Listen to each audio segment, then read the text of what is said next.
Ok, Mika, 1, 2, 1, 2, test 1, 2, micro. 1, 2, test micro, on a tout testé. On va tester, on va essayer de faire fonctionner ce podcast pour la première fois. Enfin, on l'a fait avec Mehdi. Avec Mehdi, c'est un peu foiré sur les micros. Avec toi, Mika, ça devrait fonctionner. Ça va en ce moment, tout fonctionne pour moi en ce Tous les moment. indicateurs. J'ai la grinta. Mais t'as du mal à faire des interviews qui durent. J'ai vu que... À un moment donné, je décroche, je baille. Mika, comment ça va? Bah écoute, ça va, franchement, je suis en forme. J'ai repris le travail déjà. Ok. Dès lundi matin, là, 8h, enfin 7h30 de réveil à sonner. Et je me suis remis au charbon, mais j'ai eu 3 jours. Ça a du bon de combattre le jeudi soir, parce que ça laisse un grand week-end derrière. Et non, franchement, ça va. Écoute, j'ai repris, hein. J'ai les pieds sur terre maintenant, c'est bon, j'ai repris le travail. J'ai l'impression que ça fait 3 semaines déjà, j'ai repris le travail. Ouais. Pas de bobo, quoi que ce soit. Attends, je te le mets juste là, comme ça, t'es bien. Non, j'avais mal au pied. Franchement, j'étais inquiet. Je Les low pensais que kicks j'avais. Non, le pied. Ok. C'est vraiment le dessus du pied et le pied gauche, même pas le pied droit. Et au final, non, j'ai rien. C'est juste, en fait, j'ai glacé. Et là, maintenant, c'est bon, je marche normal, je boite pas. Bon, j'ai le visage, des petits stigmates, mais c'est léger. Ouais. Franchement, ça va. Nickel. Et alors, je propose qu'on revienne un petit peu sur ton combat avec Karl. Ouais. Comment ça s'est passé par rapport à toi? Comment tu visionnais le combat dans ta tête et comment ça s'est déroulé? Sur la partie debout, je parle bien sur la partie debout, hein, physionomie, sur tout ce qui s'est passé debout, c'est vraiment comme je le visualisais. Vraiment, je pensais vraiment que ça allait se passer comme ça. Je pensais néanmoins qu'il y aurait plus de boxe en courte distance. Je pensais qu'à un moment donné, il se serait pas fatigué, mais qu'il aurait compris que l'explosion ne marchait pas et que du coup, il aurait été obligé de venir en mi-distance ou de venir lutter comme il l'a fait. Mais sauf que, tu vois, au départ, oui, il m'a surpris sur la première amenée au sol, et ça, j'y reviendrai c'est la physionomie de ce combat, parce qu'en gros, il y a eu 2 grosses parties très distinctes. Il y a eu la partie au sol, et il y a eu la partie debout, et qui a été quasi identique sur 2 rounds. Et c'est aussi pour ça que certains ont dit ou ont pu dire que le combat, effectivement, était bien, mais il n'y a pas eu l'emballement voulu. Mais c'est parce que c'était un combat intense, équilibré, et au final, qui aurait pu basculer quand même dans un camp comme dans l'autre, parce qu'on avait les ressources pour pouvoir éteindre le combat. Mais sur la partie debout, ça s'est passé comme vraiment je l'avais prédit.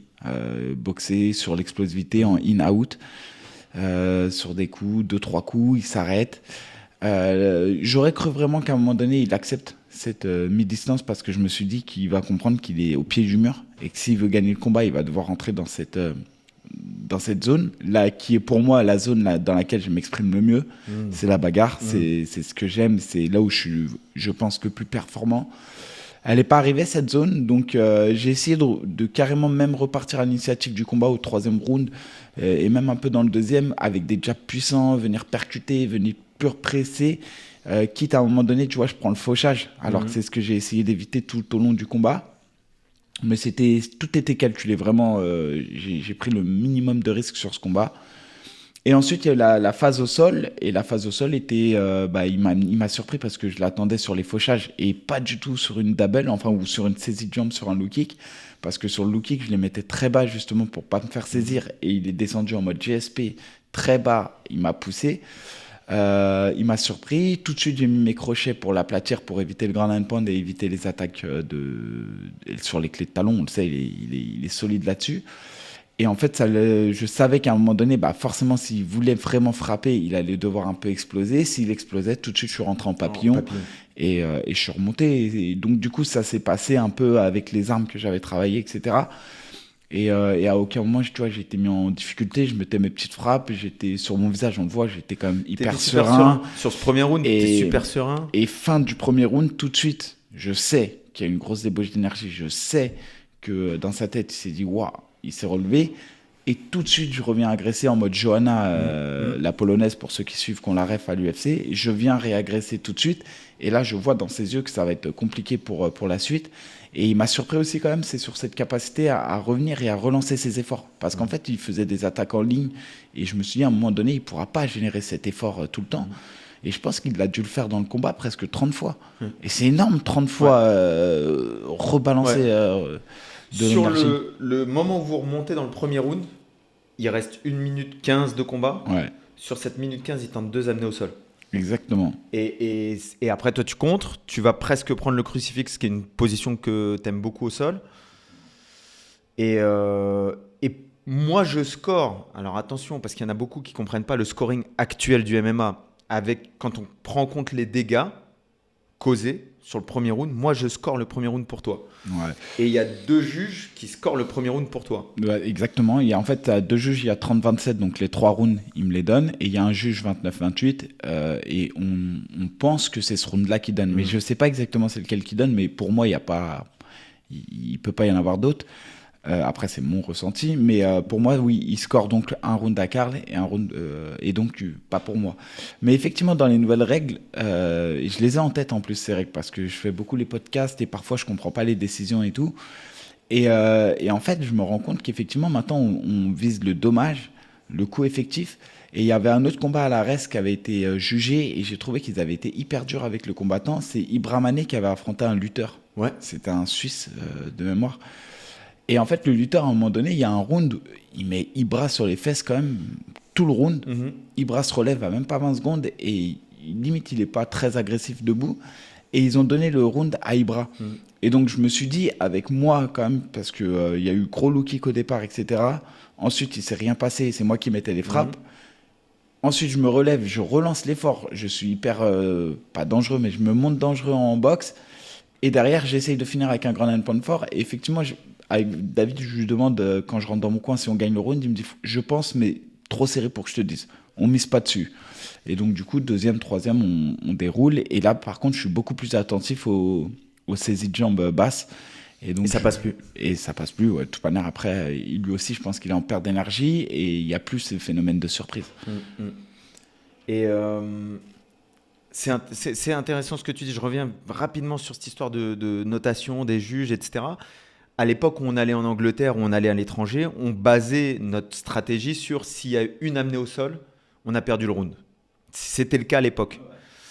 Aujourd'hui, moi j'ai discuté avec des juges, Loïc Porra et puis d'autres, ils disent s'il y a une amenée au sol, mais que tu te relèves, c'est comme si elle ne comptait pas.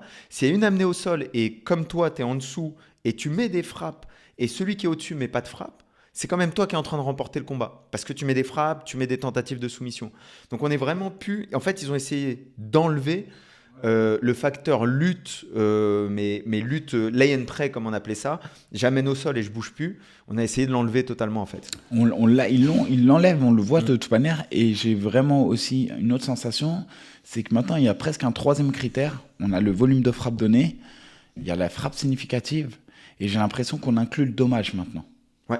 J'ai vraiment l'impression que le dommage commence à être un facteur important. Après, dans le combat, il y a eu aussi l'attitude, je pense, fin du premier round. C'est quelque chose qui, effectivement, c'est difficile de scorer une attitude, mais ça laisse des traces dans la tête de l'arbitre quand il voit les combattants se relever. Et ça, il faut faire attention pour les combattants de toujours, je ne vais pas dire faire semblant, mais il faut laisser paraître le moins de douleur possible quand vous recevez ou un coup, ou l'état de fatigue dans lequel vous êtes. Il faut vraiment essayer quand même de montrer que de vite se relever, vite repartir. Et je pense que ça aussi, ça a joué. Parce que moi, je me suis relevé tout de suite, je suis parti, je fais un peu d'intox, je lève les bras. Mais c'est le game, c'est le jeu, c'est l'expérience, c'est l'expérience, c'est plein de choses. Et ça se travaille à l'entraînement, ce truc-là. C'est-à-dire qu'il y en a beaucoup qui oublient à l'entraînement, le round est fini, il s'écroule. Si tu t'écroules à l'entraînement, tu vas t'écrouler en combat.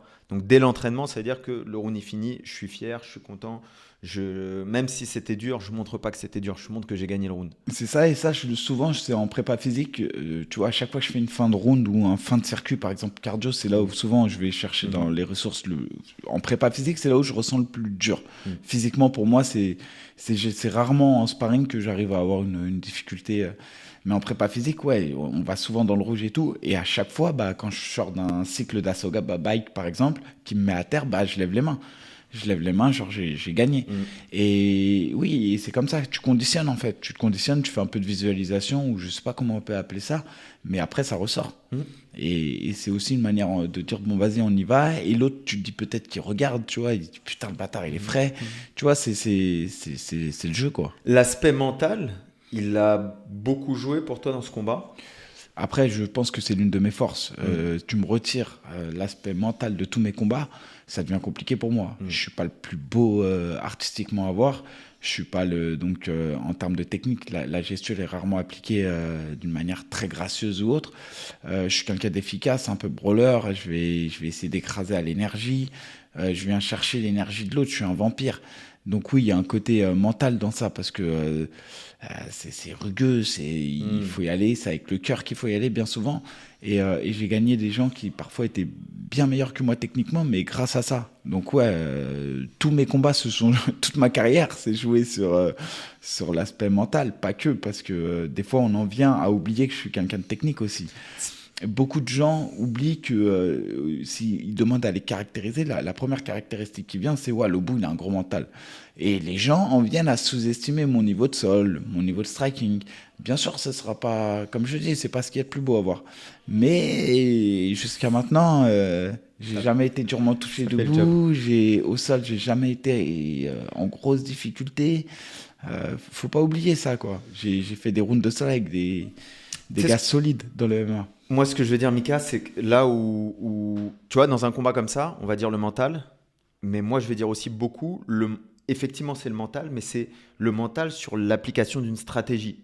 Parce que finalement, sur ce combat-là, tu n'as pas été cherché dans tes retranchements.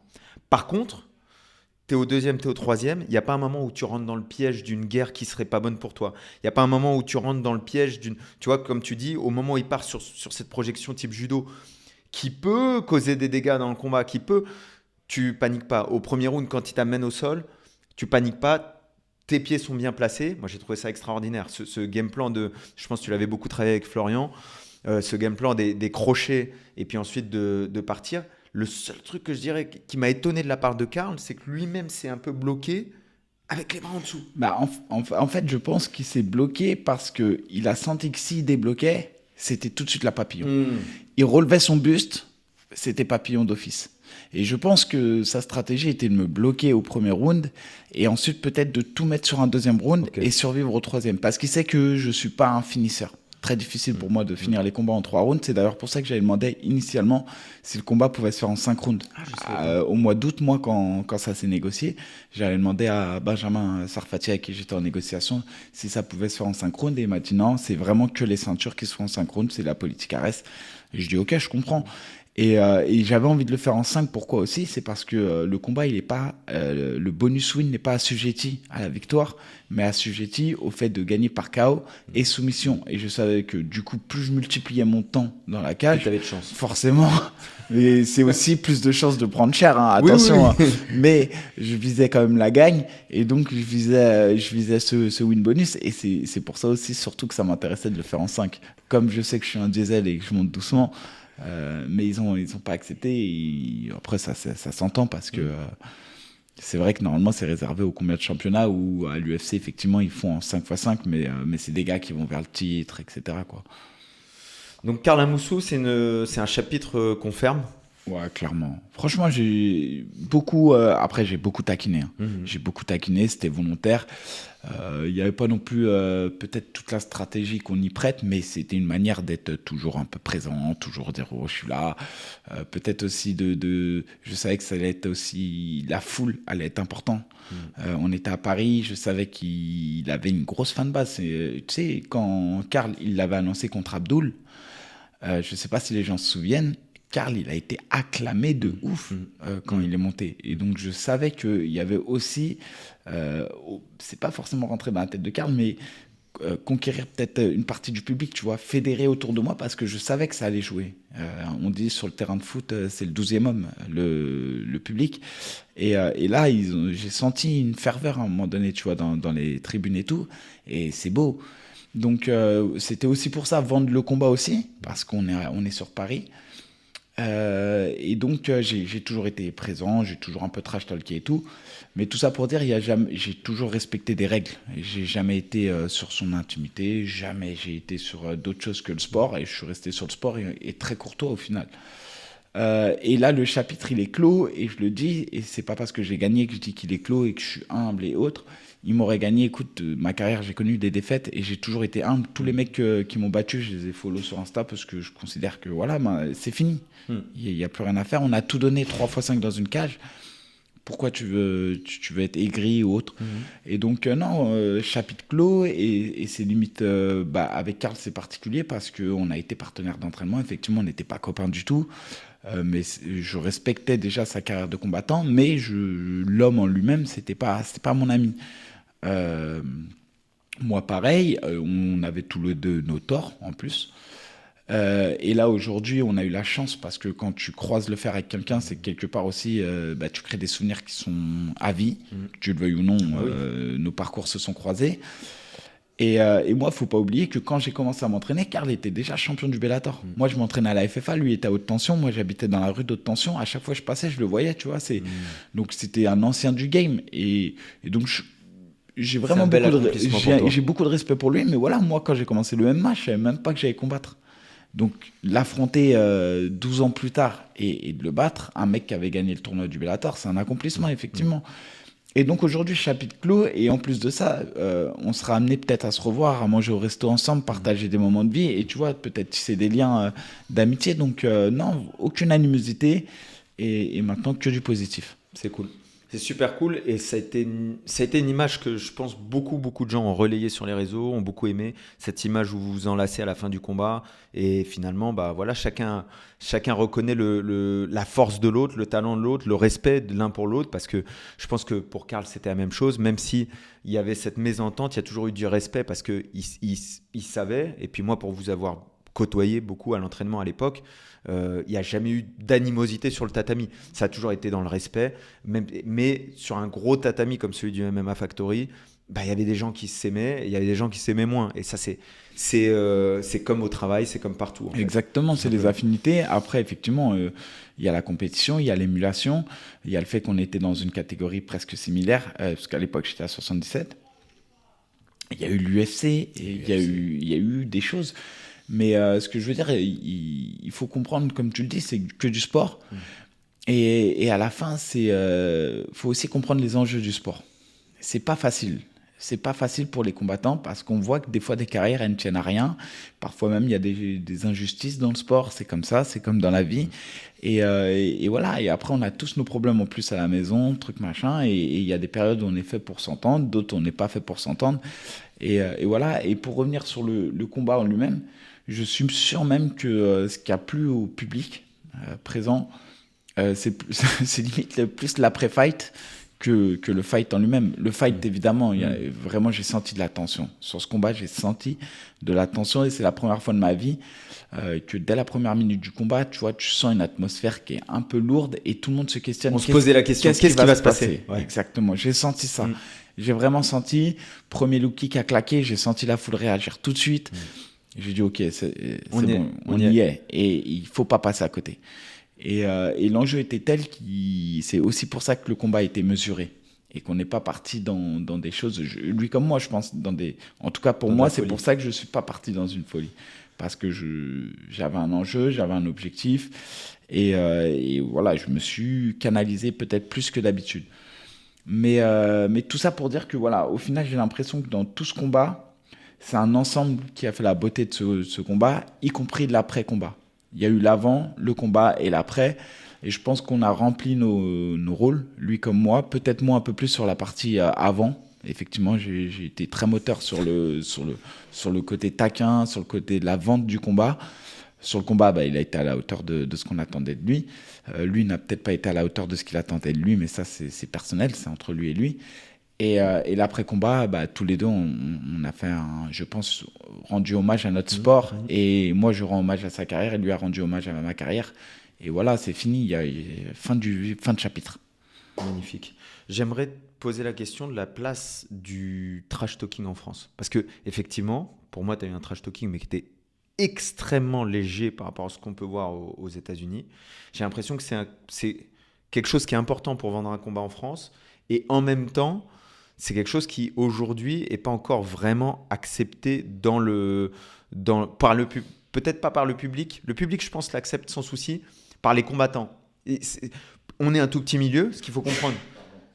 Désolé, c'est le Covid. Il n'y a pas de souci. Il n'y a pas de souci. Je vais te donner un masque, Mika.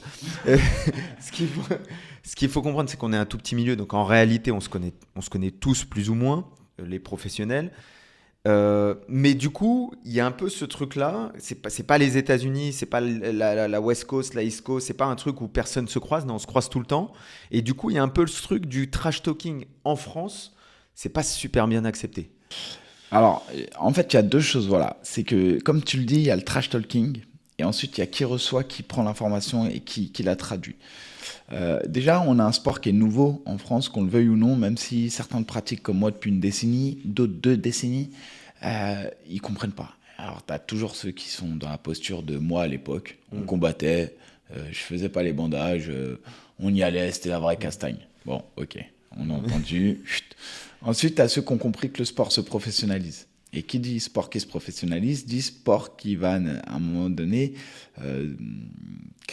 devoir créer un public. S'il n'y a pas de public, il n'y a pas de professionnalisation du sport. Et du coup, tout le reste, ça s'effondre. Parce que les athlètes ne sont pas payés. Ou du moins, la performance ne sera pas à la hauteur des attentes. Et donc, cercle vicieux. Voilà. On a un sport qui est jeune, qui arrive, et qui, on le sent, il y a une nouvelle vague de fans. On avait très longtemps des fans de UFC. On avait des fans un peu plus hardcore qui aimaient le MMA. On a eu des fans de personnages comme Conor McGregor. Et aujourd'hui, on a des fans de combattants français. On a des fans de combattants français. Et ça, c'est ouf. Et ça, c'est un nouveau public. Et ce nouveau public, il faut l'éduquer aux règles du MMA pour qu'ils comprennent, pour pas qu'ils disent n'importe quoi sur les réseaux et tout. Mais ce qui attire ce public, c'est qu'il puisse se référer à un combattant, à une image, à une story, etc. Et là, on voit que le RS est la seule organisation en France actuellement qui arrive à faire une chose, créer un roadster et créer des personnages. C'est la seule organisation en France qui arrive à faire ça. Tu prends toutes les autres orgas, elles sont très bien organisées du point de vue logistique. Hexagone MMA, MMA GP qui sont les deux en dessous pour moi. Moi, j'ai combattu à l'Octofight, très bien organisé. Sauf que la récurrence des événements et le roadster ne permet pas aux gens de s'identifier ou de vouloir créer une histoire. Aujourd'hui, nous, on a le RS qui te propose des combattants, une petite histoire. Ils travaillent main dans la main avec la sueur. La sueur arrive à créer un peu de story, mettre en avant des combattants, etc. Et ça crée des histoires. Et ça, c'est perçu comment ? T'as ceux qui supportent, par exemple, le combattant A, le combattant B, c'est bien pris. T'as celui qui voit ça d'un mauvais œil. T'as celui qui trouve que l'autre est allé trop loin, etc. Et tous vont émettre un jugement. Mais c'est une bonne chose, parce que ça fait réagir. Ce qu'il ne faut pas oublier, c'est que ça reste du sport. Et que le trash talking en France, comme tu le dis, on est très léger. Si vous regardez ce qui se fait aux États-Unis, les mecs, ils vont craquer. Après, je ne dis pas qu'il faut en arriver là. Pour moi, Conor McGregor a dépassé toutes les limites certaines fois. Mais ce que je veux dire, c'est que là, on est sur des choses mignonnes. C'est de la mignonnerie. Et donc, il ne faut pas non plus que les gens prennent ça trop personnellement. Et dernièrement, vous n'êtes pas obligés de prendre parti, les gars. Ce que je veux dire, c'est que les mecs, ils prennent ça pour eux parfois. Calmez-vous. Regardez, appréciez, c'est une manière de vendre les combats. Alors, on ne dit pas qu'il faut les vendre à tout prix et qu'il faut forcément faire du trash talking pour que le combat soit beau à voir, mais c'est une part du métier. C'est une part importante du métier. Et en vrai, en plus, Mika, en vrai, parfois, ce qu'on demande aux combattants, c'est juste d'assumer ce qu'il va dire dans le vestiaire, de l'assumer devant la caméra. Parce que parfois, il y a un double discours. Il y a le mec dans le vestiaire, il est confiant et puis il dit bon, lui, il n'est pas à mon niveau, je vais le savate. Et puis dès qu'il y a la caméra qui arrive, il se dit bon, si je le dis devant la caméra et qu'à la fin, je perds le combat, parce que c'est aussi un peu la mentalité française, c'est s'il perd, ah ouais, il avait trop parlé. Mais il doit parler, parce qu'il doit vendre son combat, il doit être confiant, parce que sinon, il ne rentrerait pas dans une cage de MMA. Et ça fait partie du jeu. T'as tout dit. De toute manière, quand tu acceptes un combat, si t'es pas sûr et persuadé de gagner le combat, soit t'es débile profond d'avoir accepté le combat, mais vraiment un gros débile profond, soit t'es le genre de mec qui est pas vraiment combattant parce qu'il se dit bon, j'y vais, je vois ce que ça donne, si ça gagne, si ça gagne pas, je m'étais fait mal à la cheville, je pourrais toujours en parler et je trouverai une excuse. Donc non, t'as raison, à partir du moment où on prend un combat, on sait qu'on va gagner. On sait qu'on va gagner, t'es persuadé de ça, t'as forcément des moments de doute et tout, mais tu le sais. Donc effectivement, on te demande de parler de ton état d'esprit. Si tu relates l'état d'esprit tel qu'on pense ou qu'on visualise le combat, mais ça donnerait lieu à des trash talking de ouf. Tu vois, parce que je peux te dire que c'est pas tendre ce qu'on a envie de faire à l'adversaire. Et après, tu as toujours des mecs faussement humbles qui vont dire oui, je pense que ça va être un combat équilibré, etc. Mais non, qu'est-ce que tu as envie de lui faire à ton adversaire? Ouais, j'ai envie de le mettre KO premier round. Ou ouais, j'ai envie de le soumettre deuxième round. Ouais, j'ai envie de le salir. J'ai vu les gars qu'il a affrontés, ouais, c'est pas des mecs pas terrible. Voilà, j'ai vu les palmarès, franchement, je trouve que ouais, il a 5-0, moi j'ai 7-2, mais moi j'ai affronté des mecs beaucoup plus durs, tu vois. C'est ça. Et c'est juste que les mecs, ils se brident encore un peu. Mais la réalité, tu l'as dit, c'est que dans les vestiaires, dans les coulisses, durant tout son camp d'entraînement, si on filmait ce qu'il disait, mais on dirait ok. Et c'est vrai que je pense qu'il faut peut-être assumer un peu plus son côté combattant, son côté ambition, de ne pas forcément avoir peur d'afficher ses ambitions, tout en restant raisonnable. Mais effectivement, et de faire comprendre que les gens, il faut en dévoiler sur soi, mais il faut aussi réussir à vendre les affiches. C'est important. C'est important. Aujourd'hui, il y a des espaces médiatiques qui sont quand même pas mal. Il y a beaucoup de médias. Il y en a qui vont couler, c'est normal. Mais il y a de quoi faire. Je pense que vraiment pour les nouveaux combattants, je pense que celui qui tire bien son épingle du jeu peut réussir à faire quelque chose. Ouais, toi qui as connu justement plusieurs générations dans le MMA, si tu devais te donner un conseil à un jeune combattant aujourd'hui, ce serait lequel?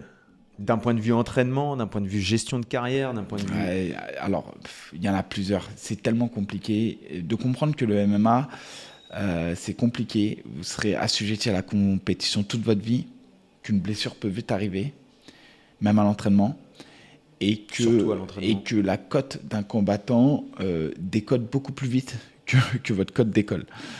Ça, une fois que vous avez compris ça, vous assurez votre arrière. C'est-à-dire que vous ne pensez pas que MMA dans votre vie, vous avez toujours une roue de secours. C'est quoi une roue de secours? Un travail, de savoir que si demain vous êtes blessé, bah, vous n'êtes pas à la rue, vous ne manquez pas d'argent, tu sais où tu vas aller, tu sais quoi faire. Trouver un plan de secours. Parce que ça... un métier, combattre, avec des compétences à côté. Un métier, une activité, peu importe ce que tu fais, mais déjà si tu sais que si tu perds ton combat par exemple, tu es dans la merde parce que financièrement tu es mort, t'imagines la triple pression dans laquelle tu vas combattre, c'est très compliqué. Ou faire sa préparation physique en se disant waouh, si mon adversaire il se blesse, le combat il se fait pas, je suis mort, j'ai pas d'argent. Tu peux pas. Donc la première chose, pérenniser votre situation. C'est pas facile à faire, c'est vraiment pas facile, mais pérenniser, trouver quelque chose qui vous fait vivre et manger. Ne combattez pas pour vivre et manger. La première chose. Vraiment, ça c'est la première chose que je dirais. La deuxième chose, acceptez toujours d'être en compétition avec d'autres gars. Acceptez de ne pas être le centre du monde, acceptez d'être en compétition et acceptez de devoir prouver tout le temps. Ça, c'est la deuxième chose. Accepter de devoir prouver. Parce que c'est quoi ne pas accepter ça? Ça se manifeste comment? Bah, ça va se manifester par ouais, mais moi, en fait, des mecs qui vont se lamenter sur leur sort. Ouais, mais moi, le coach, il me calcule pas. Ouais, mais moi, les combats qu'on me propose, c'est de la merde. Ouais, mais moi, les mecs archi forts qu'on m'a donnés. Ouais, mais trucs. Non, après, il faut se challenger, il faut se démarquer. Et c'est à l'entraînement et c'est par les combats.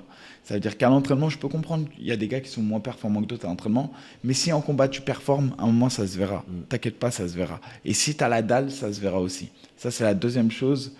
Vraiment, il faut se démarquer, il faut accepter, il faut toujours aller de l'avant et ne pas se lamenter. Et la troisième chose, bien s'entourer.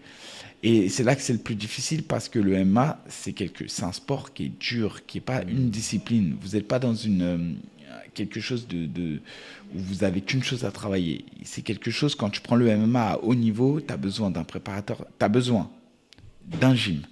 Dans le gym, il te faut un head coach.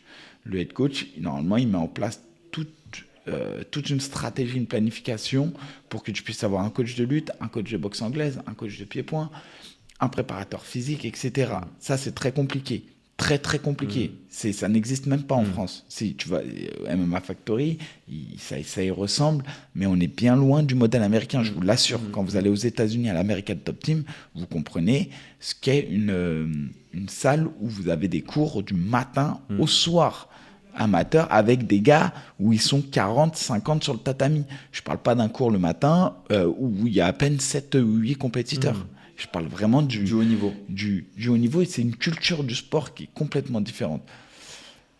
Une fois que vous avez ça, c'est ensuite toute la partie où on ne voit pas, c'est la support. la partie support, où tu vas avoir peut-être le nutritionniste, le coach mental, je sais pas moi, les soins, le kiné, l'ostéo, archi important. Ça aussi, ça s'invente pas. C'est un réseau qu'il faut créer, très difficile. Ensuite, il y a la partie ici qui est à droite, c'est là où tu vas performer. C'est l'organisation dans laquelle tu vas aller, et autour de ça gravite un matchmaker, gravite un manager, et il y a une jonction qui se fait entre ton gym et eux. C'est très compliqué. Si vous n'avez pas en tête l'écosystème, c'est hyper compliqué. Et donc c'est pour ça que je dis bien s'entourer, avoir confiance en la personne en qui on confie sa carrière. Non, mais quand on ne connaît pas, Mika, quand on arrive dans le milieu, on ne connaît pas. Comment on fait pour bien s'entourer? Eh ben, c'est le ressenti. La première chose, c'est l'intuition. Okay. Il y a une intuition. Il faut se fier à son intuition. Quand on est combattant, il faut savoir être égoïste aussi. Au départ, vous êtes dans une salle. Normalement, si vous arrivez en tant que débutant, n'importe quel enseignant un peu qualifié va vous apporter des choses. C'est vouloir aller dans une grosse salle de très haute performance tout de suite, c'est pas nécessaire. Vouloir avoir une planification de professionnel tout de suite, c'est pas utile. Vouloir s'entraîner 2 heures en lutte, 2 heures en cide, c'est pas utile. Tout ça, c'est pas utile. Donc, il faut savoir faire confiance au coach en fonction de ses compétences. Il faut savoir dire à ses coachs, une fois qu'on sent qu'on est plus sur la même longueur d'onde ou qu'on stagne, ses partenaires d'entraînement sont plus à la hauteur de son niveau. C'est pas cracher dans la soupe que de dire, écoute, là vraiment je stagne, je dois y aller. On peut très bien partir en bons termes. On a l'impression en France, quand on quitte un gym, c'est waouh, il a trahi là. Mais dans le foot, il y a des transferts tout le temps. Tu as des mecs qui partent de Manchester United pour aller à Manchester City. Et moi, je dirais même qu'un bon coach est capable de dire à certains moments, écoute, toi, tu es en train de préparer ce combat. Là, tu vas affronter un grappleur. Aujourd'hui, à la salle, on n'a pas des grappleurs qui sont suffisamment bons pour te préparer pour ce combat. Va t'entraîner dans cette salle et tu prépareras 10 fois mieux le combat pour ce truc que chez nous. Et tu reviendras faire les ajustements avec nous. Il faut avoir l'humilité de dire ça. Bah, ça, c'est le coach. Ça, c'est le coach suprême qui n'existe que très rarement au final. Tu le vois, il n'y en a pas 1000 qui sont capables de faire ça. Mais effectivement, dans un monde de bisounours, on en est là. On en est où quand le coach sent que là, il n'arrive pas à mettre les ressources ou qu'il est arrivé au bout d'un cheminement, il dit à son gars, écoute, effectivement, un petit club de province ou autre, là, on n'arrive plus. Il faut que tu ailles peut-être faire plus de kilomètres, au moins 2 fois par semaine pour aller dans un autre gym. Tu vois, je pense à Dizzy qui à un moment donné venait à Paris pour s'entraîner parce qu'à Reims, il ne trouvait plus les ressources. Les frères Imavov, quand ils sont montés sur Paris, leur entraîneur qui avait appelé Fernand en disant j'ai des petits jeunes, ils sont super forts. Est-ce que tu peux les accueillir? Et aussi, il faut savoir aussi dire que des fois, on est dans un gym de très haute performance et aussi dire, ouais, je trouve plus ma place. J'ai plus ma place, j'accepte plus la place qu'on me donne. Peut-être aussi ça. Hein. Ou peut-être ça peut venir de vous, ça peut venir du combattant, de dire, c'est pas forcément le gym qui est en défaillance, mais de dire, ouais, je suis pas à l'aise et je pars ailleurs. Faut accepter tout ça dans une carrière. Une carrière, elle est longue et elle est courte. Une carrière, c'est pour les meilleurs, ils vont durer 16-17 ans max. Et pour les autres, c'est un instant très court. Et donc, du coup, faut savoir s'écouter. Voilà, c'est les conseils que je donne, quoi. Vraiment, c'est... Savoir s'écouter, observer les autres, observer des gens du club, comment ils ont évolué. Prendre du recul, se fier à ses intentions aussi. Vraiment, si vous allez à l'entraînement, la boule au ventre, entre guillemets, si vous allez à l'entraînement, que vous sentez que vous n'êtes pas à l'aise, tout ça... Si vous sentez que vous n'êtes pas reconnu à votre juste valeur, si vous sentez, je ne sais pas moi, plein de choses, si vous sentez que vous régressez ou que vous stagnez ou autre, déjà remettez-vous en question, vous, sur votre planification. Et ensuite, si vous pensez que vous faites le nécessaire, fuyez. Enfin, fuyez, partez, quoi. Allez voir ailleurs. Moi, j'aime beaucoup aussi la notion de bienveillance du coach. À quel point, alors ça ne fait pas tout, parce qu'il y a les compétences après derrière, mais à quel point ce coach, il a envie de passer du temps sur moi pour me faire progresser. Il observe ce que je fais. Parfois, il regarde en dehors de l'entraînement. Tiens, j'ai regardé une vidéo. Tiens, c'est pour toi, etc. Ça, c'est super important. Et c'est là où, comme tu dis, grosse structure, petite structure, c'est pas ça qui fait ça. Quand tu travailles avec David Beer, je pense que la raison pour laquelle tu travailles avec David, c'est que tu connais ses compétences, bien évidemment, mais tu sais qu'il a aussi le temps et l'énergie, il va dépenser tout son temps, toute son énergie pour faire en sorte que tu sois dans les meilleures conditions possibles. Ouais, lui et moi, on s'est bien trouvé. Après, David, déjà, il force le respect parce que moi, je le vois à l'entraînement, je vois. Et en fait, c'est quelqu'un qui est subtil dans ces détails. C'est pas quelqu'un qui va te noyer d'informations et c'est quelqu'un qui est très subtil. Il te fait des séances d'entraînement très à thème. Moi, je sais que j'avais tendance à faire des entraînements très rugueux, très durs, où j'allais beaucoup dans le dur, beaucoup dans le mal, souvent, quoi. Enfin, j'allais vraiment pour gagner tous mes rounds, etc. Et peu de place à la technique et tout. Et Veda, lui, c'est quelqu'un qui travaille beaucoup à thème, qui m'a apporté beaucoup de subtilité dans mon jeu au sol, dans le jeu en lutte, qui a apporté cette capacité maintenant à pouvoir m'entraîner sans vouloir forcément gagner. Enfin, ce que je veux dire, c'est que maintenant, on fait des thèmes dans lesquels je veux évoluer, je veux progresser. J'accepte de travailler une technique. Donc, j'accepte, entre guillemets, de me mettre dans des conditions difficiles. Maintenant, quand il y a sparring. Mais sur tous les exercices à thème, etc., il a apporté ça, le côté un peu technique et le côté subtil de la chose que je n'avais pas forcément. Toi, tu es monté très, très vite, avec beaucoup de sparring dès le début. Je crois que tu as fait ton premier combat 3 mois après avoir commencé la pratique. Tu savais même pas, on t'a appelé, voilà, tu es venu, tu as fait un combat. Loïc Marty, c'est ça? Loïc Marty, ouais. 3 mois après tes débuts, c'était un mec qui était quoi, champion du monde de jiu-jitsu ou qui avait un palmarès, karaté, truc, machin. Il avait 10-10 pour te dire. Il avait 20 combats énorme, de Pancras. Bon, ouais, il avait même été à l'époque, il sortait d'un camp de Ken Shamrock qui s'entraînait aux États-Unis. Non, mais pour te dire, moi, je connaissais même pas Tapology ou Sherdog, tu vois, à l'époque. Je connaissais pas. T'as proposé On m'a proposé le mardi pour le vendredi, je me pesais, le samedi, je combattais. J'ai accepté et ça s'est bien passé. Bon, aujourd'hui, on ne pourra plus faire ça. Mais peut-être qu'il y avait un peu d'inconscience, hein, parce que je pense que techniquement, il était meilleur que moi, encore une fois. Mais voilà, j'y suis allé avec la grinta, j'ai gagné. Et je pense que tout le début de ma carrière, vraiment la première partie de ma carrière, jusqu'à même la signature de l'UFC. Combien de temps après ton début? Même pas 4 ans et demi. C'est très peu. C'est très peu. Dans un monde où le MMA n'était pas légalisé en France, où les combats en France étaient des combats de Pancras.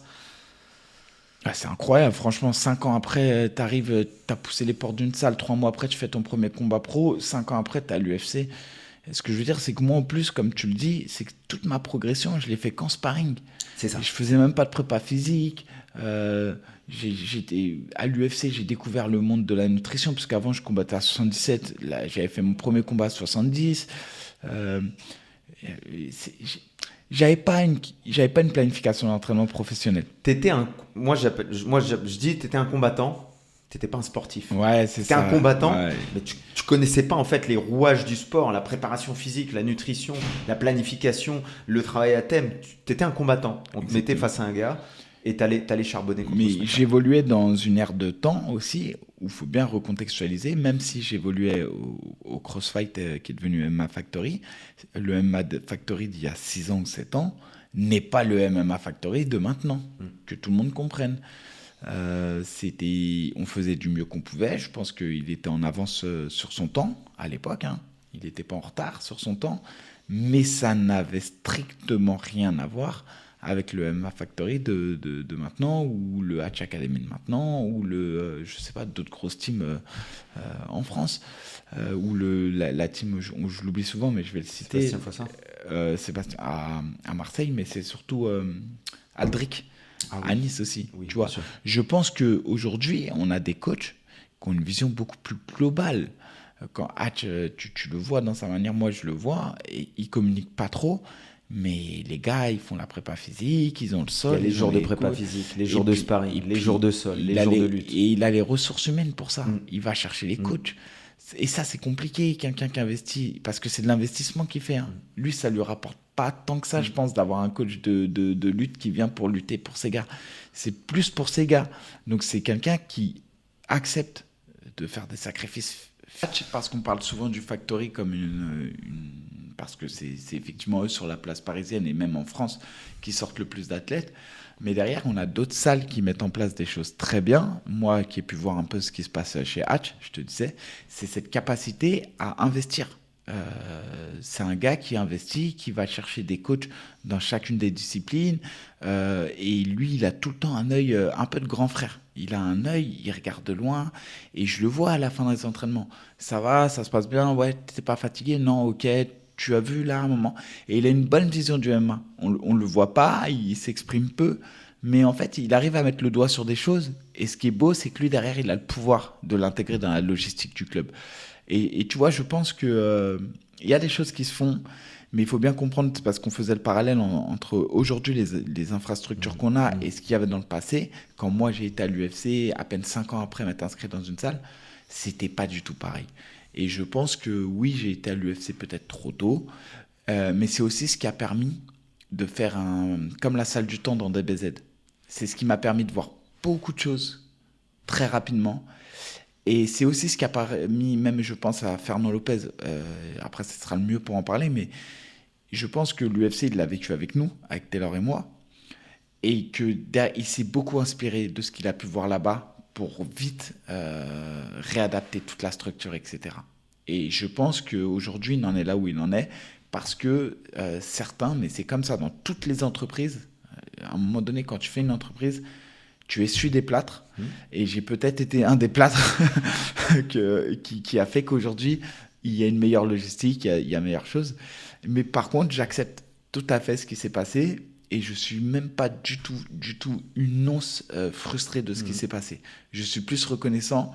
Moi, je le dis, ma meilleure période, mon apogée, ça a été au M1, et j'ai pris plus de plaisir à combattre au M1 qu'à l'UFC au final, même si le niveau était moins important, l'exposition médiatique était moins importante, mais c'est en fait parce que j'étais peut-être la meilleure version de moi-même, et que c'était du haut niveau quand même, le M1. Et je peux vous assurer combattre en Russie, c'est quelque chose aussi. Et là-bas aussi, ça a été un accélérateur pour moi dans ma performance. Et aujourd'hui, quand je vais combattre Carlo Ares, même s'il y a beaucoup de pression, parce qu'on a beaucoup parlé, il y a beaucoup d'enjeux, etc., je vous assure, mon niveau de sérénité, il était incroyable. Et c'est lié à toutes ces expériences, justement. Ouais, t'as été combattre dans le monde entier. Ouais, enfin, on a fait franchement tout ce qu'on pouvait faire. Ce que je disais, je crois que j'ai fait... Faudrait que je compte les orgas, mais je crois que je suis pas loin d'en avoir fait 25. T'as fait les plus grosses orgas. T'as combattu pour la ceinture du Cage Warrior. Du Bama. Ouais, du Bama, du M1. Ouais, j'ai toujours échoué sur les grosses échéances. Et ça s'explique, après, c'est des raisons personnelles, mais c'est moi qui ai été têtu parfois. J'ai fait des mauvais choix. Voilà, je suis un combattant qui apprend de ses erreurs après avoir fait l'erreur, malheureusement. Mais c'est aussi parce que voilà, j'étais dans une époque où j'ai pas eu les modèles qui m'ont permis de structurer. Mais en tout cas, voilà, c'est... Non, belle expérience. Franchement, je suis fier de... Parfois, on a aussi la force de ses faiblesses. C'est-à-dire que ta force, c'était justement de ne pas chercher des modèles, d'avancer sans te poser de questions de est-ce qu'il y a des modèles devant toi ou pas. Et peut-être que ta faiblesse, c'est que même s'il y avait eu des modèles, je ne sais pas si tu les aurais tant écoutés que ça. C'est vrai, et même dans le sens de dire que j'ai l'impression que je peux relever tous les défis, tu vois. Même si des fois c'est dur. Et à un moment donné, j'y pense et je dis, oh non, si c'est bon. Et après, je suis tellement persuadé que c'est bon. Tu vois, une fois, je suis allé combattre le nez cassé, c'est débile. Personne ne va combattre le nez cassé. Et j'y suis allé quand même. Et tu vois, débile. Et t'as gagné ou t'as... Non, perdu la décision, c'était contre Jesse Ayari. Okay. Et tu vois, en plus, c'est pas des merguez, les mecs. Et j'avais perdu la décision, ultra serré, en plus partagé, je crois. Mais voilà, tu vois, c'est débile. Ouais. Tu vois, tu combats pas le nez cassé. C'est le rôle aussi, parfois, sur ces combats, c'est un peu le rôle du coach, parfois, de stopper le combattant, parce que lui, quoi qu'il arrive, il veut y aller. Je repense, moi, à l'erreur qu'on a pu faire avec Wissem sur son dernier combat, quand il a combattu en plein Ramadan et qu'il a voulu respecter le jeûne. C'était tout à son honneur, hein. Il a voulu faire le jeûne jusqu'au bout. Sauf que le jour du combat, on est à 1 heure de son combat et il vomit parce que finalement, son organisme, il n'était pas prêt à recharger. Les enzymes digestives, elles n'étaient pas prêtes, il n'est pas prêt. Et finalement, à 1 heure du combat, il n'a pas bien rechargé. Il n'est pas bien d'un point de vue gastrique. Alors, le mec est super fort au sol en face, donc je ne sais pas si c'est ça. Ouais. Mais en tout cas, c'est un élément qui est important. Ouais. Et moi, en tant qu'entraîneur qui ai participé à ce camp d'entraînement, je me dis, est-ce que Nico, en fait, tu n'aurais pas dû pousser le truc au lieu de dire c'est ta foi, c'est ta religion et on laisse. Est-ce que tu n'aurais pas dû pousser en disant, tu sais quoi, on va attendre 2 mois, c'est pas grave. En fait, on sait que prendre un combat pendant le Ramadan, c'est pas une bonne période. Viens, on attend le prochain RS qui sera en juin et on sera mieux à ce moment-là. C'est ce que tu dis, c'est que en fait, c'est accepter un combat, c'est accepter une échéance. En plus, là, c'était prévisible, c'est quelque chose... Déjà, de s'entraîner pendant le Ramadan, c'est très difficile. Mais performer pendant le ramadan, je pense que l'erreur que beaucoup de compétiteurs ont cru pouvoir faire dans le monde du sport de combat, c'est de se calquer un peu sur le modèle des footballeurs. Mais c'est pas le même sport. Eux, ils ont 90 minutes, c'est un sport collectif, il n'y a pas d'impact, c'est plus des marathoniens en termes de cardio. Là, vous êtes sur quelque chose, d'une pression quand même, quand tu combats le gars qui l'a combattu au Ares devant son truc, il y a une grosse pression. C'est compliqué. C'est compliqué, c'est pas des matchs de championnat de foot, tu vois. Et surtout, les conséquences d'une défaite en MMA, on n'en parle pas, sont très importantes. On est dans un sport qui est très très dur, puisque la moindre erreur peut t'empêcher d'aller dans les organisations où tu rêves d'aller. Et donc, c'est compliqué de gérer à ce niveau-là. Et c'est ça. En fait, des fois, c'est pas que ça t'empêche de manière fatale, parce que si derrière, tu reperformes sur 5 victoires, effectivement, mais c'est que déjà, une défaite montre aux futurs adversaires potentiels des failles dans ton jeu. Donc déjà, c'est une première chose. Ousmane, personne ne pensait pouvoir amener Ousmane au sol. Le moins bon des lutteurs de top 5 de la KT a emmené Ousmane au sol. Ousmane se fait mettre KO. Personne ne pensait mettre Ousmane KO. Aujourd'hui, tout le monde veut affronter Ousmane. Tout le monde dit Ousmane, voilà. Et je pense qu'ils sont tellement persuadés qu'ils vont le battre, qu'ils vont réussir à le battre. Et ce que je veux dire, c'est que c'est un peu... Bon, pour Wissem, c'est pas forcément pareil, mais ce que je veux dire, c'est que là, on a vu des failles dans son jeu. Une défaite montre des failles et ouvre des portes pour les futurs adversaires. Et comme tu le dis encore si bien, c'est que derrière, tu dis, putain, je dois tout reconstruire. J'étais sur 5-0, je dois repartir sur 5 victoires. 5 combats c'est un rush minimum, c'est 2 ans. C'est minimum 2 ans. Sur 2 ans d'activité sérieuse. Et voilà. Et comme tu le dis, bah, t'as quel âge? Ah ouais, t'as 30 ans. Ah ouais, 32. Ah bah, effectivement, si tu repères au bout des 32 ans, là, c'est dur. Tu vois, parce que... à un moment donné, tu ne peux plus pousser. Et c'est ce qui arrive à beaucoup de combattants. Et c'est aussi pour ça que je dis, attention, ne misez pas tout sur le MMA. Prévoyez une porte de sortie, parce que si à toute cette pression, tu ajoutes « ma vie ne tient qu'à la réussite dans le MMA », voilà, ça devient difficile. Et là, je crois qu'on a un rôle aussi pour tous ceux qui vont entraîner, etc., quand il y a des petits jeunes qui sont pleins de bonne intention, qui veulent vraiment, et tant mieux, il ne faut pas casser leurs rêves. Au contraire, mais au contraire, de dire à une personne, sécurise-toi, ça sera la meilleure chose pour toi pour que tu puisses performer, je le pense sincèrement. Se sécuriser financièrement, se sécuriser dans son travail, etc., ou d'avoir une situation qui fait qu'on est stable, est la meilleure façon d'encourager quelqu'un à faire de la performance. Sans ça, tu ne performes pas. Je suis 100% d'accord. Et c'est le meilleur moyen de pérenniser la pratique sur la durée, parce que combien de temps tu vas vivre sans argent, sans revenu? Combien de temps? Alors que tu as passé un diplôme, l'exemple qui fonctionne beaucoup souvent, c'est de passer un diplôme dans le sport, tu as passé un BPGEPS, tu as passé un DE, tu as une formation, tu as un métier, tu as un salaire que tu peux toucher autour de ta pratique sportive. Et demain, ça s'arrête le MMA, tu as un salaire, tu as un métier, ça continue, tu as les moyens de financer ta pratique. Et pour moi, c'est super important. Ouais, bah, voilà, moi, c'est pour ça que j'insiste sur ce discours lourdement. Ça fait un peu genre le grand frère ou le mec. Mais vraiment. Mais c'est ce que tu as fait. Alors moi, j'ai peut-être été même trop loin, moi. Alors, j'aimerais qu'on en parle, parce que toi, tu as réussi à aller à l'UFC, à rester à l'UFC, à continuer à travailler à côté.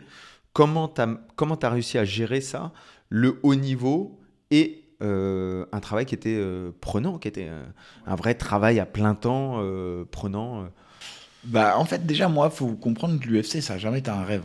Je suis arrivé à l'UFC, je combattais en MMA, c'était un kiff. J'ai kiffé combattre en MMA dans une cage, etc. Petit à petit, bah, j'ai signé à l'UFC, quelque chose d'incroyable, etc. Et j'ai combattu 3 fois à l'UFC en l'espace de 5 mois. Trop tôt. Erreur.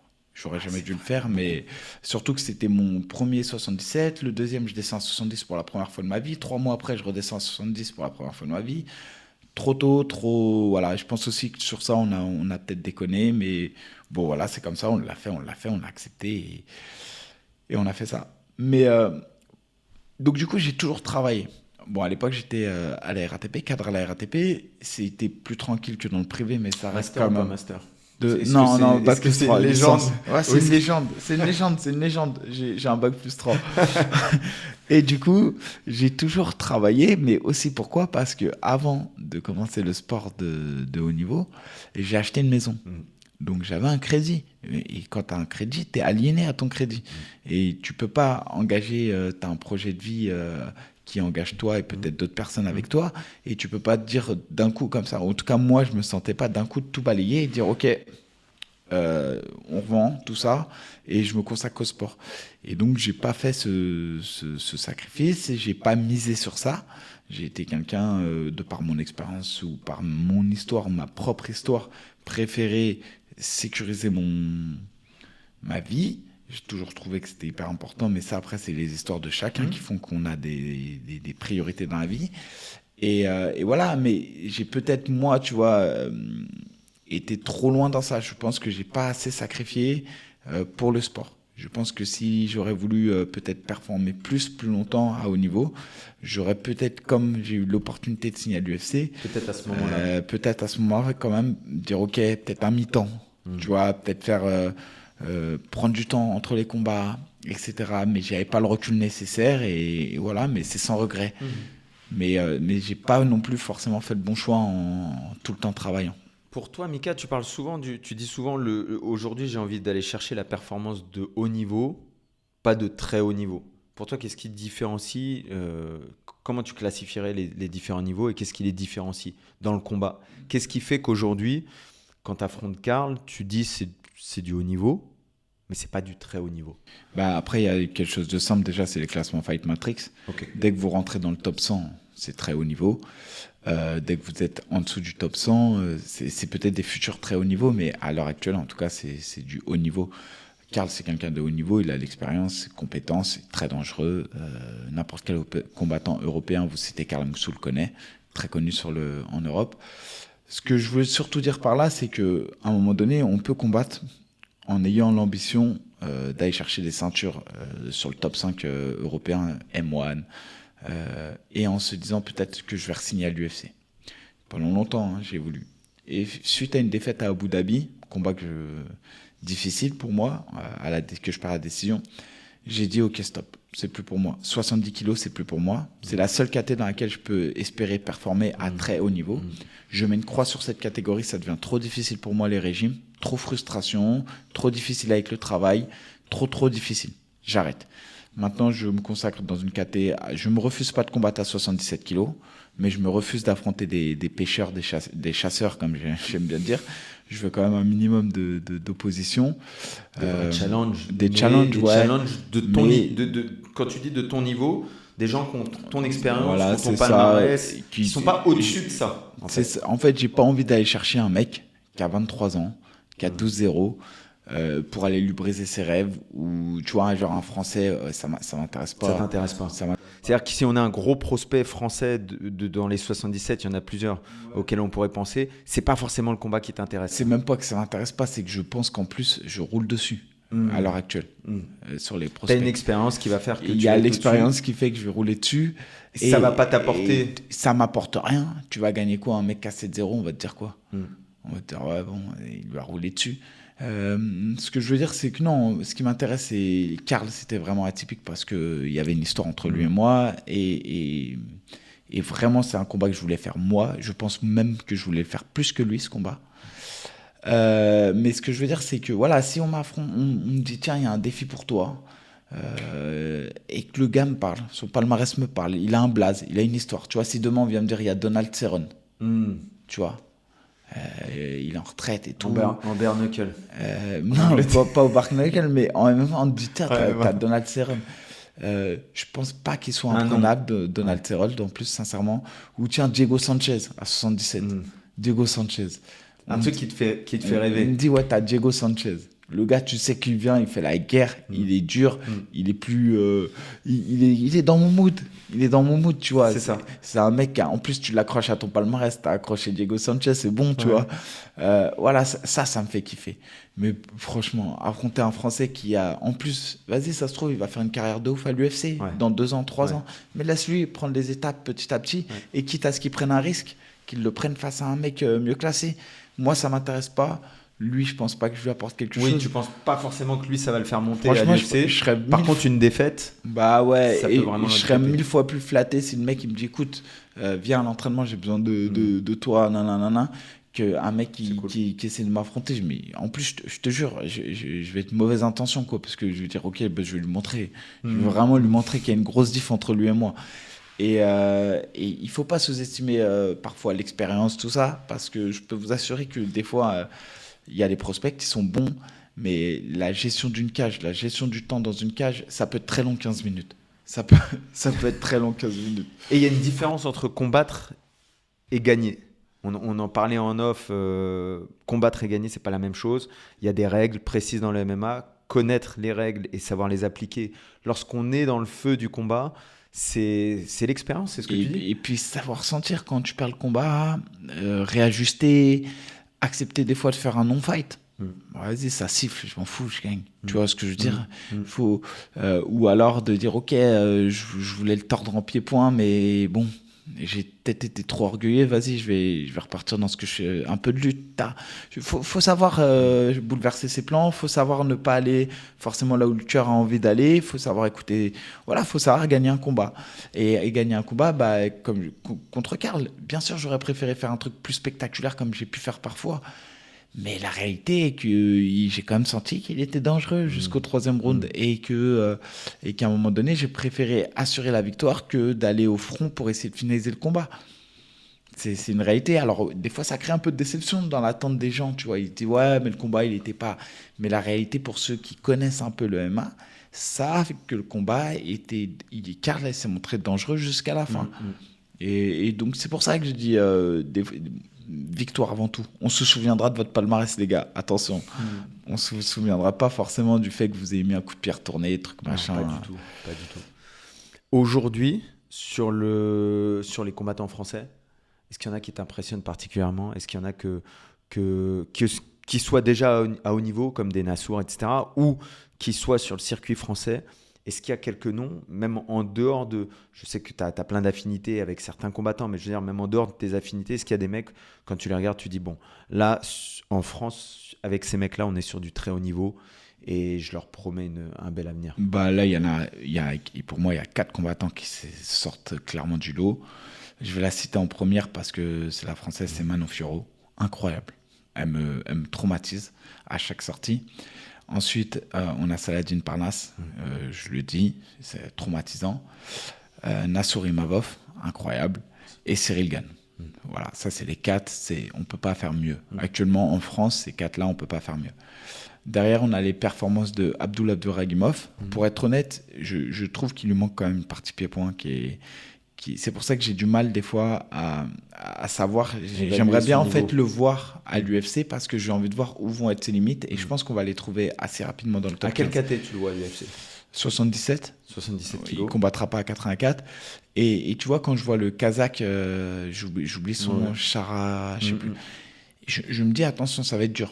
Dans le top 15, ça va être dur pour Abdul. Il a les armes pour aller perturber jusqu'au top 15, mais arriver dans le top 15, attention, ça va être dur. Il y a des mecs comme Ramzat, on ne sait pas s'il va rester ou s'il va monter, mais qui luttent, mais qui boxent aussi.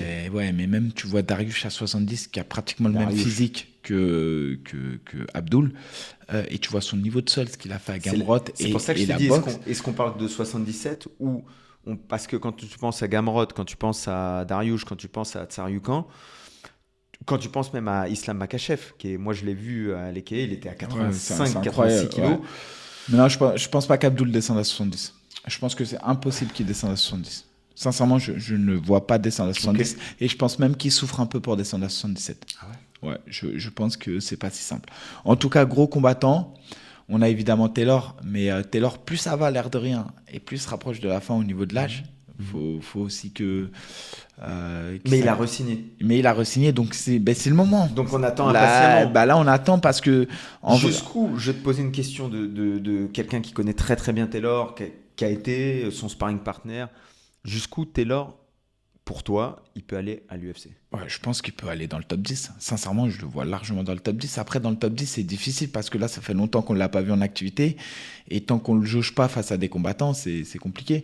Et quand je vois là, le petit jeune qui a mis la soumission de 18 ans là, à l'UFC, qui est dans la KT de Taylor, je me dis putain, il y a du monde quand même. En vrai de vrai, la KT, parce que le gars, il est pas facile, le petit jeune. Je vois Taylor largement au-dessus, mais je me dis putain, physiquement, l'autre, il est très doué, il est physiquement fort. Taylor sait déjouer les plans. Maintenant, on sait, face à un gros lutteur, ça a été compliqué dans le passé. Parce que, tu vois, on a toujours des interrogations. On a hâte de le revoir parce que c'est un génie, il ressent les choses. Il a Top toujours... 10, top 5 UFC. Donc, Moi, je le vois, ouais. moi, je m'engage. Je vois Taylor pouvoir rentrer dans le top 10, top 5 UFC. Bah, je pense, en tout cas, je lui souhaite. Vraiment, je lui souhaite. C'est quelqu'un qui a eu 3 ceintures mondiales derrière l'UFC. Et j'ai la double du GMC, celle du TKO. Aujourd'hui, personne, celle du Ares, 4, personne mérite plus que Taylor de signer à l'UFC, personne mérite plus que lui d'y être, mais j'ai l'impression que c'est compliqué pour lui de le matcher, j'arrive pas à comprendre pourquoi, on le comprendra peut-être jamais, mais c'est vrai que c'est bizarre. C'est bizarre. Donc ça, c'est un peu pour ceux qui sont déjà en place dans le game. Un aussi à qui je tire mon chapeau, c'est Grégory Baben. Grégory Baben, Yves Landu, ce sont des gars qui performent à haut niveau. Grégory Baben, moi, ce qui me traumatise, c'est sa longévité dans le sport. Aujourd'hui, je crois qu'il est sur 4 ou 5 victoires consécutives. Il a plus de 4 ou 5 victoires au Bellator. Le gars est incroyable. Grégory Baben, on n'en parle pas assez, c'est incroyable. Et je crois en plus que c'est un peu un feignant, Grégory Baben, qui s'entraîne peu. Et donc... Je suis en 2017 avec Pico en Russie pour l'événement de Poutine. Et il y a Grégory qui est là-bas et qui coach Papou. Et on discute avec Grégory, il me dit, il sort d'une victoire au Bellator, il me dit, Nico, tu sais quoi, je vais arrêter le MMA, quoi. C'est bon, ça y est, j'ai fait le tour, quoi. Là, c'est bon, j'arrête. 2017, on est en 2022, on est 5 ans plus tard. Non seulement il combat encore, mais il traumatise tous ses adversaires au Bellator, des soumissions, des KO.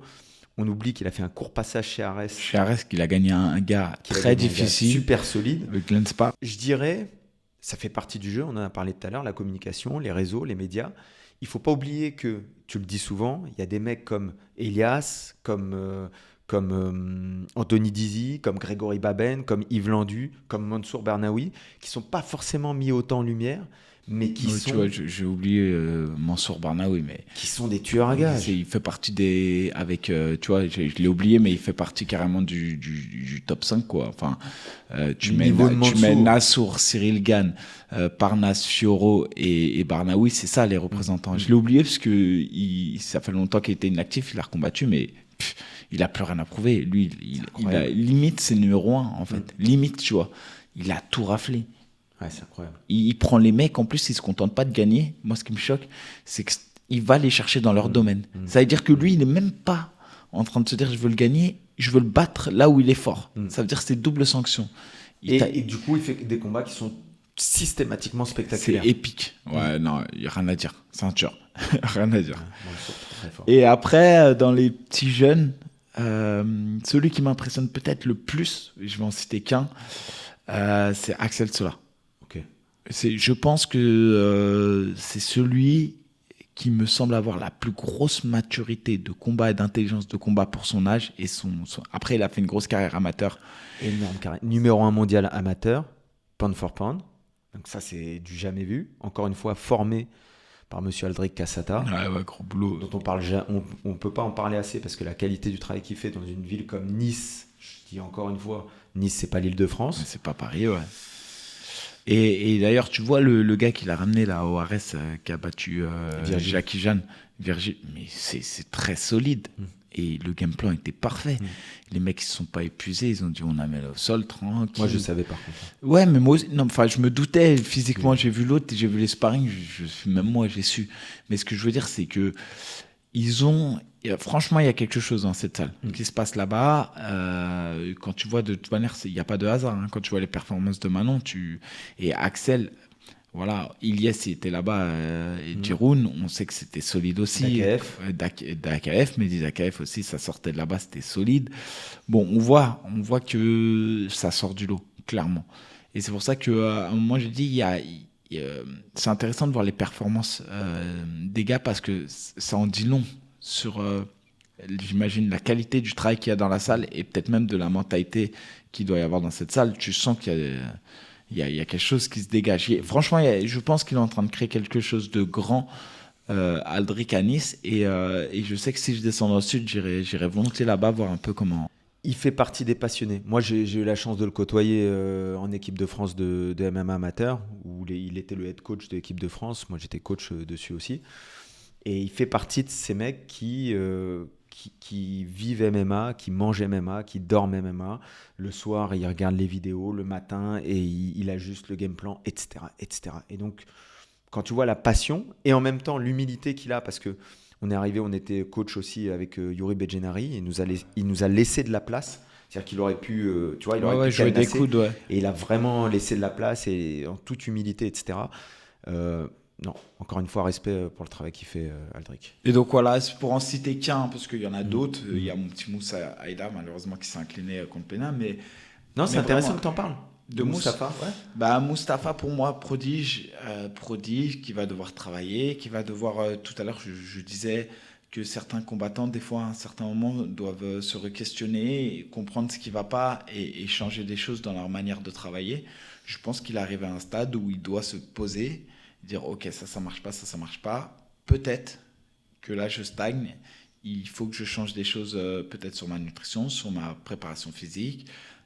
Des choses comme ça, je sais pas, hein, je mets des hypothèses, mais je pense qu'il y a des choses, il devra se poser, prendre du recul et dire, et voilà, peut-être sur le cutting, vraiment je pense que sur la nutrition il y a quelque chose à faire, sur la préparation physique je pense qu'il y a quelque chose à faire, sur le sol et la lutte je pense que c'est lié, je pense pas qu'il manque de technique mais qu'il a peut-être manqué de puissance, voilà, donc je pense qu'il faut vraiment analyser et dire ok, bon, on va prendre du recul et quand je vais revenir dans 3 mois je me fixe un objectif et peut-être pas combattre très rapidement du coup, parce que quand tu fais beaucoup de combats finalement tu as peu de temps pour progresser, ou alors avec un objectif, c'est-à-dire avoir vraiment un profil qui te permet de te faire pas là pour te faire briller mais là pour te faire progresser, c'est-à-dire que tu dis ok, là j'ai perdu face à un mec qui a voulu lutter, je veux affronter un lutteur peut-être un peu moins bon entre guillemets.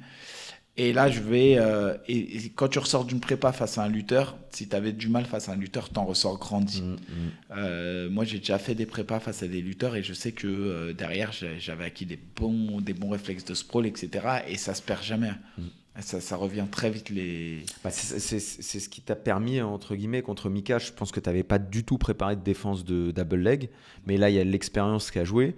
Je pense qu'il y a les deux. Il y a. Karl, c'est pas sa spécialité le double leg. C'est ça, mais après tu vois les choses venir, j'ai baissé un peu mon centre de gravité, je me suis moins exposé et tout de suite à la moindre occasion, tac, je passais le bras en dessous et tout de suite pivotais. Voilà, ça je savais de toute manière, à chaque fois il fallait pivoter, ne pas rester dans l'axe. Donc tout de suite bras en dessous, tac, et je mettais ma main en opposition, mais c'est du réflexe maintenant. Ça c'est du réflexe. Mika, qu'est-ce qu'on peut te souhaiter pour ton avenir professionnel, Ares, ton podcast avec AB? Bah, que des bonnes choses, hein. Franchement, voilà, le MMA c'est un beau sport. Moi je comprends que tout le monde n'aime pas tout le monde. Après vous n'êtes pas obligé de le dire. J'ai jamais compris moi les gens qui perdent leur temps à dire c'est de la merde, t'es nul, etc. Respectez les combattants, encouragez les combattants que vous aimez, respectez les combattants que vous aimez pas, au moins abstenez-vous de les insulter, ça c'est la première chose.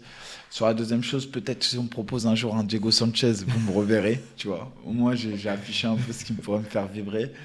Et sinon, écoutez, participez activement à la vie du MMA, likez les podcasts, écoutez les podcasts si vous appréciez ça, partagez, questionnez, interagissez et allez dans les galas parce que c'est une des meilleures manières de pérenniser la chose et de faire en sorte que ça s'améliore parce que c'est en achetant des tickets que vous créez une source de revenus. Qui dit source de revenus dit ventilation pour les combattants, etc.